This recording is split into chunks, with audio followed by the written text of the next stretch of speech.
안녕하세요. 로렌 원장 이정입니다. 이번 영상에서는 피부 이완증에 대해서 좀 얘기를 해보려고 그러는데요.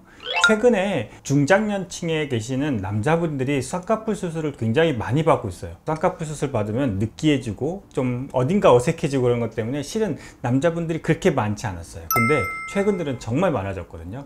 왜 그분들이 쌍꺼풀 수술을 받고 싶어 하시는지, 쌍꺼풀 수술을 받고 나면 어떤 점이 좋아지는지에 대해서 이번 영상에서 설명을 드려볼까 합니다. 눈꺼풀의 피부 이완증이라고 혹시 들어보셨나요? 눈꺼풀의 피부 이완증이란 게 뭐냐면 피부 자체가 탄성이 좀 떨어지면 아래쪽으로 내려오는 거예요. 우리가 지구상에 살고 있는 이상 중력에 의해서 눈꺼풀 자체가 아래쪽으로 내려올 수밖에 없는데 결국 이 눈꺼풀이 아래쪽으로 내려오면서 우리 눈동자를 가리게 돼요. 이거를 저희가 피부 이완증이라고 얘기를 하고 있습니다. 비슷한 말로 안검 이완이라든지 또는 안검 하수 이런 것들이 있는데 이거는 조금 다른 얘기고, 실질적으로 눈꺼풀의 피부 이완증이라고 하는 진단명이 따로 있어요.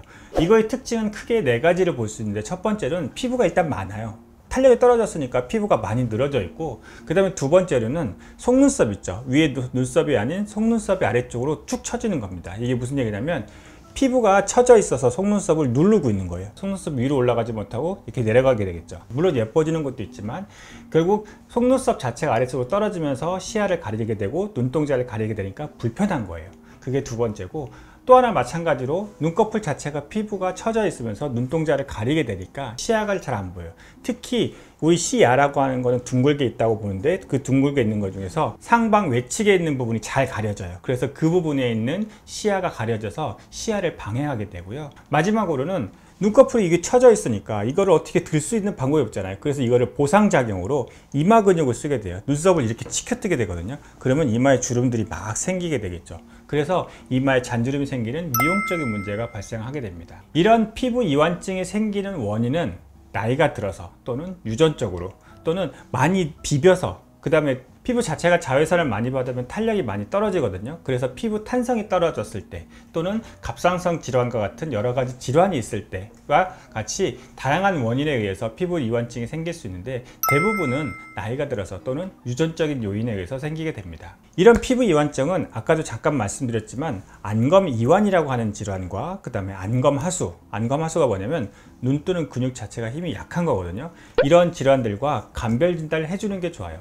왜냐하면 치료 방법이 다르거든요. 눈꺼풀의 피부 이완증을 진단하기 위해서는 먼저 시야를 가리게 있는지 또는 불편한 게 있는지, 미용적으로 관심사가 어떤 것인지에 대해서 얘기를 들어보도록 하고요.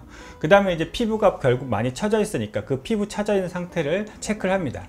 진짜 피부가 처진 건지 아니면 지방이 많아서 그렇게 된 건지 체크해 보는 거고, 가끔가다 눈썹이 아래쪽으로 떨어지는 경우가 있어요. 이걸 눈썹 하수라고 얘기하는데 이것도 마찬가지로 그런 게 있는지를 체크해 봅니다.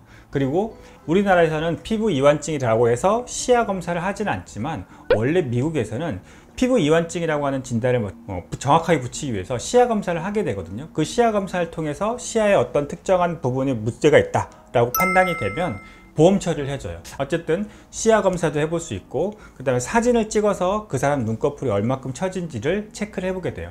이런 것들은 주관적인 증상과 객관적인 어떤 특별한 지표 같은 것들을 체크하기 위한 방법들인데, 이런 것보다 제일 중요하게 생각하는 거는 실은 초음파예요. 눈꺼풀 수술하기 전에, 예전에는 초음파가 이렇게 대중적이지 않았을 때는 굳이 초음파 검사할 필요 없었는데, 이제 초음파라고 하는 검사 자체가 대중적이 된 이상 초음파 검사를 통해서 눈꺼풀의 상태를 평가를 할 수 있습니다. 지방이 많은지, 눈 뜨는 근육 힘이 약한지, 아니면 피부 자체가 정말 많이 처져 있는지를 이 초음파 검사 하나로 확인해 볼 수가 있어요. 눈 뜨는 근육이 뒤쪽에서 이렇게 눈꺼풀을 당겨 올라갈 때 앞쪽에 있는 피부가 그 시야를 가리고 있는 걸 볼 수 있어요. 이럴 때 눈꺼풀의 피부 이완증이라고 말씀을 드리고 있습니다.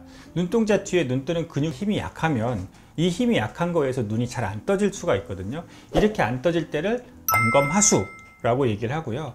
이 힘은 괜찮은데 위에 눈꺼풀이 아래쪽을 덮고 있어서 시야를 가리는 게 초음파상에서 확인이 되면 피부 이완증이라고 얘기를 하고 있습니다. 이런 것들을 감별 진단하기 위해서 먼저 초음파 검사를 하게 되고, 두 번째로는 이 초음파 영상에서는 지방이 별로 없는 게 보이는데 눈꺼풀 위에 지방이 너무 많거나 아니면 근육 자체가 너무 많거나 이럴 경우에는 수술을 할 때 어떤 방법으로 얼마큼의 절제한 것인지 미리 결정할 수가 있거든요. 수술 전에 수술의 계획을 세우는 데 도움을 줄 수 있기 때문에 초음파 검사를 시행하고 있습니다. 이번 영상에서는 피부 이완증에 대해서 알아봤는데요. 피부 이완증에 어떤 증상이 있고 이런 증상이 어떤 모습으로 표현되고 있고 이런 것들을 진단하기 위해서 어떻게 하고 있는지에 대해 설명을 드렸어요.